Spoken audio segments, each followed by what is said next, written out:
Hello there and welcome to the Field Report. I'm Sergeant Justin Kuhl. First up, we meet a soldier who had to come home from the war in Afghanistan just to fight a different deadly battle here at home. Army Sergeant Nidia Cruz brings us this story of survival.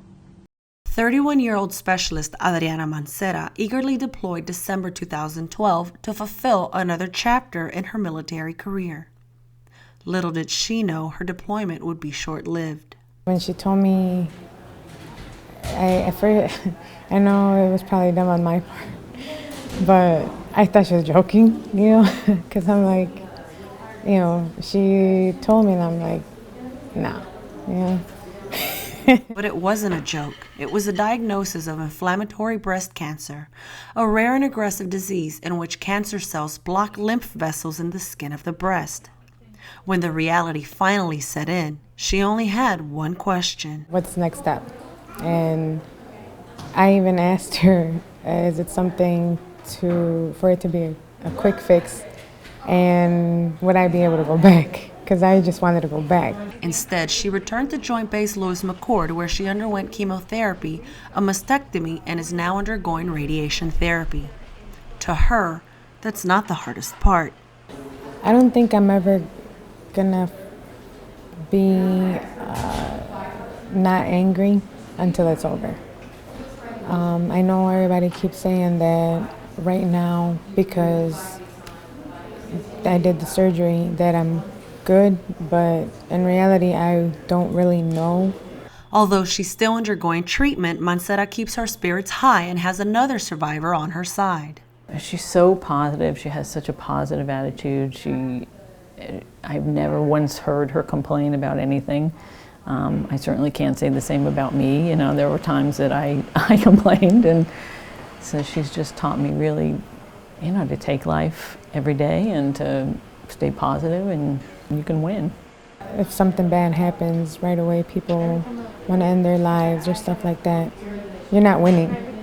If anything, you're not only giving up on yourself, but you have people that are there that love you. So you're giving up on them too.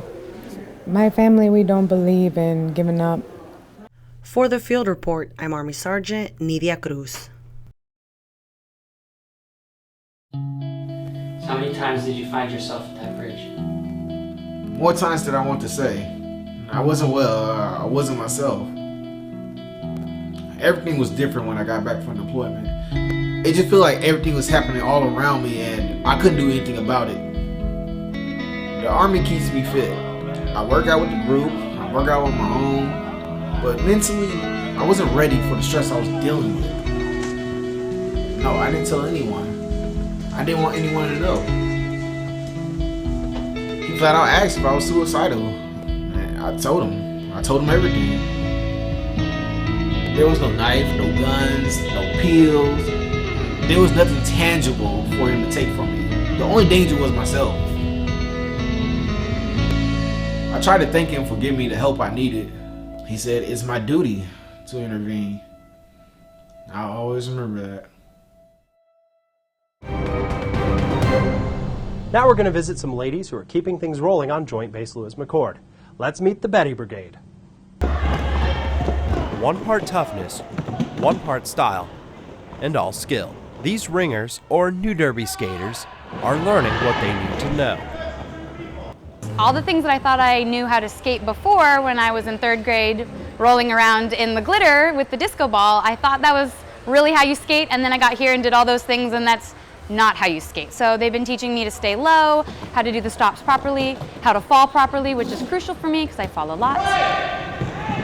But more than just girls on skates, these ladies have found a community through the league. It's really been great to meet new people on base and make some new friends. It's hard as a military wife to move around a lot, so it's been nice to find some girls with some like-minded and to have a goal that's athletic instead of just always going out for coffee. So. And it's just enough to keep them coming back. As soon as I put my skates on, I thought I could come to one practice, just give it a try, get out of the house and get some free babysitting for a night with my husband watching the kid. And as soon as I put the skates on, I did not want to take them off. It really sucked me in, and I thought it was going to be like a one-time thing, and not the case at all. So it really grabs you, and I couldn't leave if I wanted to now. So. For information and Betty Brigade events, visit their website at bettybrigade.com. If you think that looks like fun, here are some opportunities to get out and enjoy yourself around JBLM. We have all sorts of different trips. Our wine tasting trip is going to be up in the Olympic Peninsula, November 10th.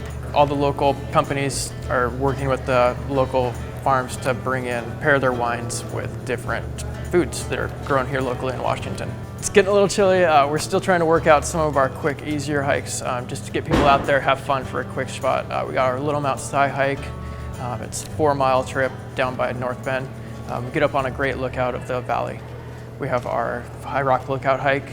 It's a great lookout view of Mount Rainier on a clear sunny day. It's only about 6 miles total. Our waterfall tour is always popular. That one fills up right away, so if people are interested in that one, we need to have them come and sign up right away. We have our snow tubing trips that we encourage families to come on. We can do up to 30. We're going to do 1 or 2 of those a month. Those are always popular. We take you up to Snoqualmie Pass. We have snow tubes here, and we give you 3 hours of fun playtime. We'll provide hot chocolate halfway through it sometime. Any MWR facility has the Focus magazine. We're page 20 to 25. Online, jblmmwr.com, go to the recreation tab, go down to outdoor recreation and then trips and tours. And everything we have is updated daily on that one. With Outdoor Rec, there's no shortage of things to do. For more information, don't forget to like them on Facebook. But with the holiday season fast approaching, maybe you're thinking less about the great outdoors and a little more about pinching those pennies. A lot of people get to December 24th and all of a sudden they realize, I need to go shopping. I'm going to wait for that big sale. Or I'm going to do, the Black Friday after Thanksgiving sale, but I don't have any list prepared. November 13th, we're having a class, Holiday Spending. This is going to be held over at the Airmen and Family Readiness Center at McCord. And this is just going to be what to look for, how to manage, how to prepare. November 21st, retirement planning. And of course with the Army, and a lot of soldiers think, after 20 years I can retire, but it's not the full retirement that they are actually wanting to do. So we talk about the different stages of retirement, what it is that you need. So we take a look at all of those stages so that when you get ready to retire, you're going to be more comfortable. They can call 967-1453, and then we also have Army Community Service Facebook page.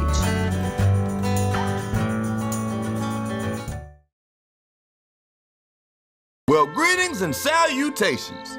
Now, I bet you're wondering why you're listening to a talking sock in the middle of the night.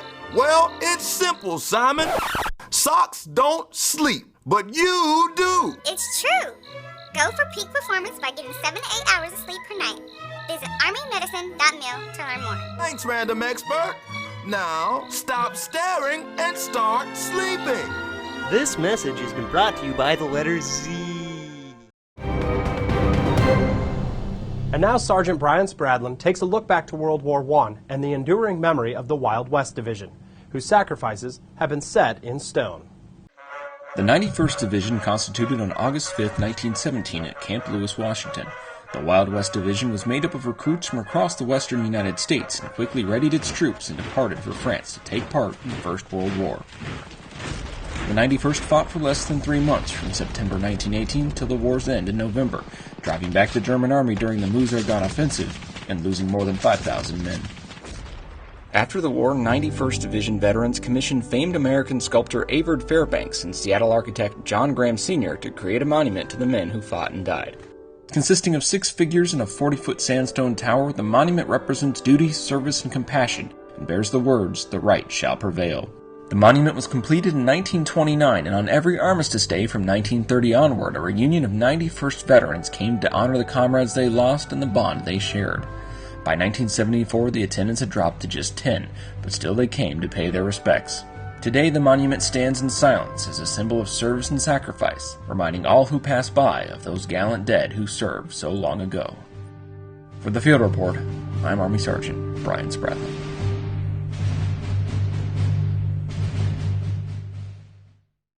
Have you ever wanted to fly, but thought that jumping out of planes was for the birds?